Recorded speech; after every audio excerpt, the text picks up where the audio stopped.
Saudações a todos, professor Marcos Teodoro. E o objetivo da nossa aula, nosso tema central, é células, citologia. Como nós bem sabemos, a célula é a estrutura básica de todo ser vivo. E todos os seres vivos possuem células. Então vamos a alguns conceitos primordiais para que a gente possa aprimorar os nossos conhecimentos. Os seres vivos diferem da matéria bruta porque são constituídos de célula. A matéria bruta, então, possui apenas átomos, tá? E os seres vivos possuem átomos? Sim, moléculas, no caso, que é a junção de dois ou mais átomos. A exemplo disso, a molécula da água. A célula é a menor parte dos seres vivos com forma e funções definidas. Por essa razão, afirmamos que a célula é a unidade estrutural dos seres vivos. Então, tudo que possui células é um ser vivo, desde as bactérias, plantas, seres humanos, animais, tudo são seres vivos porque são constituídos de células. Bom, a célula, isolada ou junto com outras células, forma todo ser vivo ou parte dele. Na realidade, é um conceito muito bacana que a gente tem, sobre citologia, é que basicamente a gente vai ter seres unicelulares, a exemplo algumas bactérias, e seres pluricelulares, como é o exemplo do ser humano. Então, basicamente, a célula isolada ou junto com outras células forma todo ser vivo ou parte dele.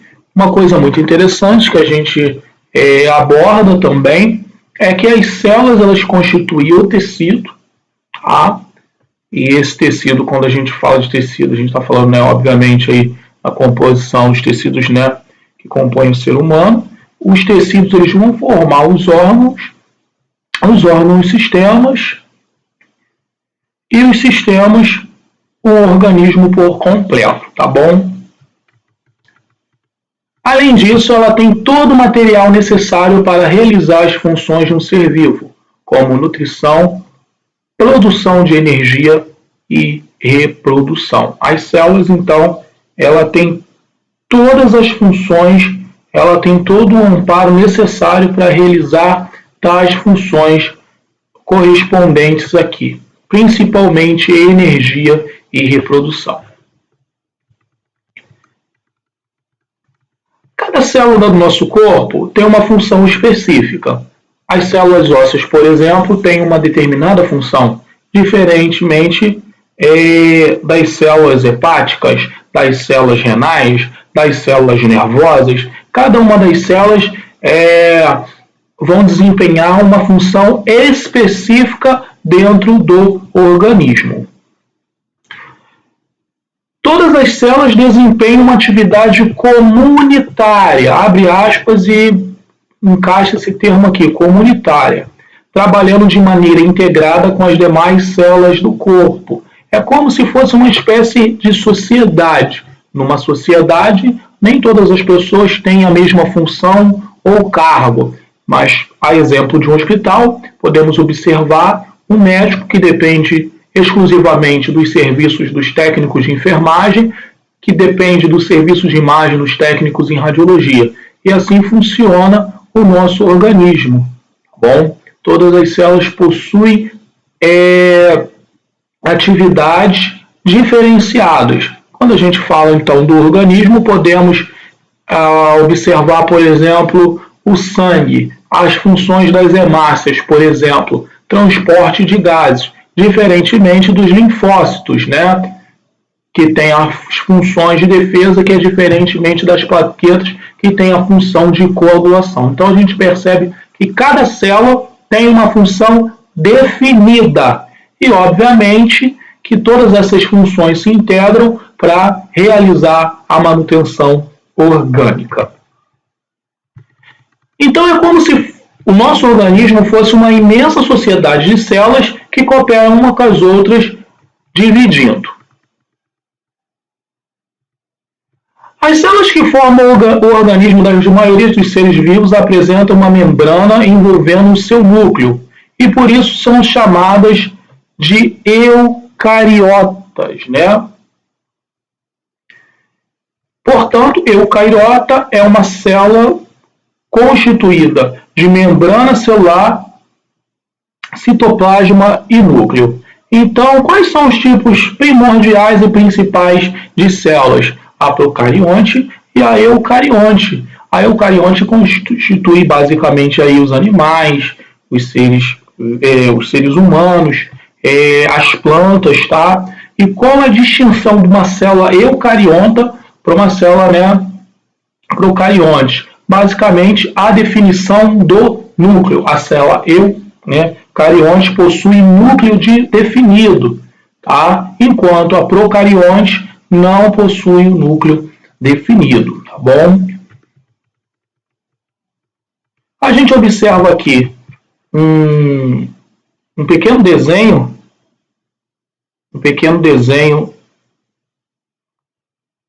de uma célula. Então, uma célula eucarionte, porque a gente observa aqui o núcleo individualizado, a gente observa aqui o citoplasma e a membrana plasmática. As três partes primordiais de uma célula, tá?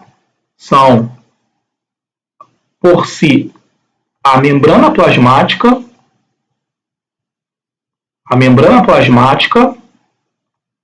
o citoplasma, que é essa região aqui, e o núcleo, as três partes primordiais de uma célula. A membrana plasmática é aquela região que delimita o exterior e o interior. É uma camada composta por proteínas fosfolipídicas que possibilita a entrada e saída de substâncias do interior da célula. Dentro do citoplasma, nós vamos ter aqui basicamente as organelas, que é como se fosse, não estou dizendo que é como se fosse pequenos órgãos que têm funções definidas, tá? Então a gente observa aqui os ribossomos, complexo de Golgi, a gente observa aqui centrossomos e entre outras organelas importantes, lisossomos. Podemos comparar uma célula humana com uma célula vegetal. A célula vegetal possui de parede celular, pode conter cloroplastos, duas estruturas que a célula animal não tem. Por outro lado, a célula vegetal não possui centríolos e geralmente não possui lisossomos, duas estruturas existentes numa célula animal. Aqui a gente está abordando as principais diferenças da célula vegetal para a célula animal. Mais uma vez, aqui a gente observa uma célula vegetal, o cloroplasto, né, estrutura que não tem na célula animal. Membrana plasmática, uma película muito fina, delicada e elástica que envolve o conteúdo da célula.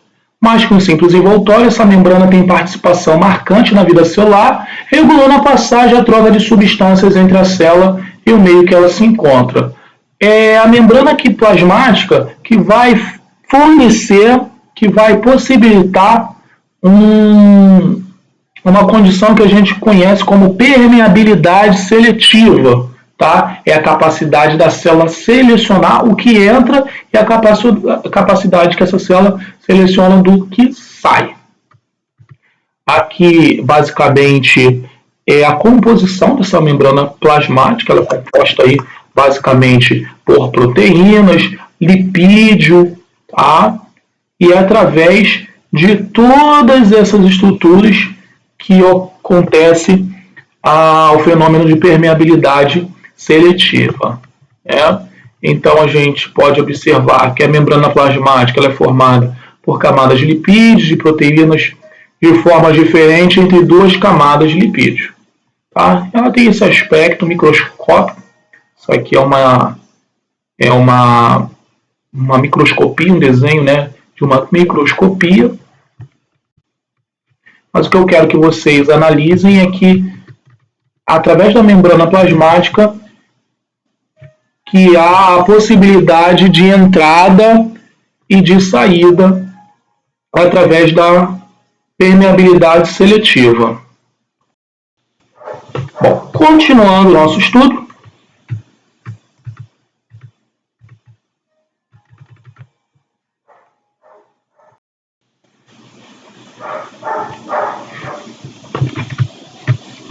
existe dois tipos de transporte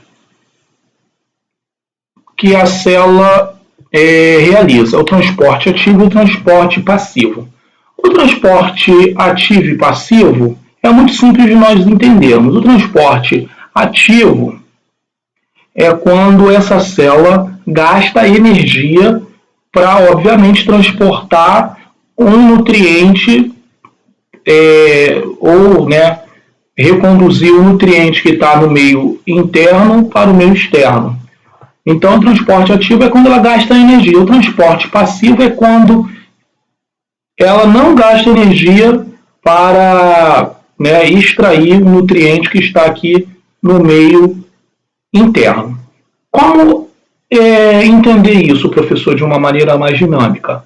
Observa, sem coronavírus, observa então você na central do Brasil. E aí você vai pegar o seu trem para vir embora do trabalho. Então você entrou, você gastou energia para você entrar. Então podemos dizer que esse é o transporte ativo. Você gastou energia para entrar dentro daquele vagão. Vamos dizer que você vai saltar na estação de Nova Iguaçu. Você salta e normalmente com o trem lotado você não precisa nem fazer força, né? O que acontece? Você só levanta os braços, a multidão te empurra e você não gasta energia nenhuma.